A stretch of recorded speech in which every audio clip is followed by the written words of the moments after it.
Hello mga kabatang Quiapo, eto na po anong October 15 episode summary.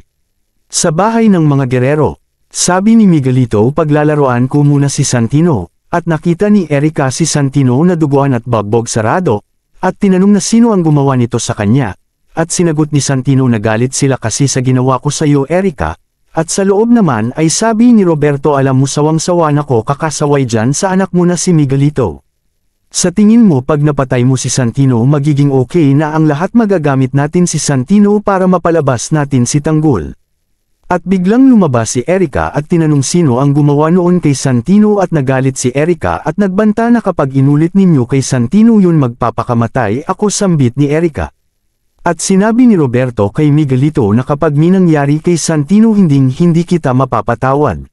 Samantala sa ilog ay may mga tao na namamangka at napatungo sa tulay at nakakita ng isang sako na malaki at binuksan nila ito at bumungad sa kanila si Erica na walang malay. Tinakbo ng mga taga doon ang bahay nila Maro upang ipag-alam na nakita si Dimple sa may tulay ay walang malay at bagbog sarado. At nakita ni Punggay ang phone ni Dimple at sinabi ni Punggay sa tatay niya na si Maro na dadalhin ko itong phone sa police station upang makuha lahat ng information sa cellphone ni Dimple at daan para makita kung sino gumawa nito sa kanya.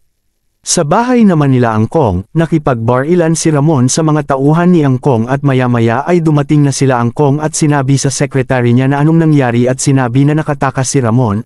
At nagsikalat sila at nakita ni Angkong si Ramon at bigla niya ito binaril sa binti na dahilan ng kanyang pagbagsak at nahuli-uli siya nila Angkong, at tinali at pinahirapan ulit sila nito. Abangan po bukas ang October 16 summary. Maraming salamat po, comment lang po taga saan po kayong lugar upang malaman ko kung hanggang saan umabot ang video ko. Salamat po.